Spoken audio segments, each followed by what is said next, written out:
எழில்மிகு M நேசனே அழித்தொழிக்கும் ஈசனே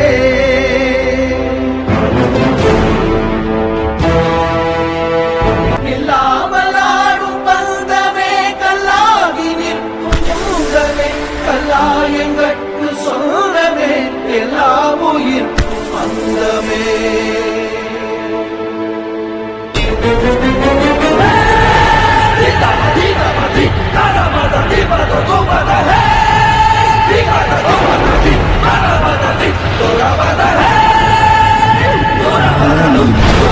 Hey!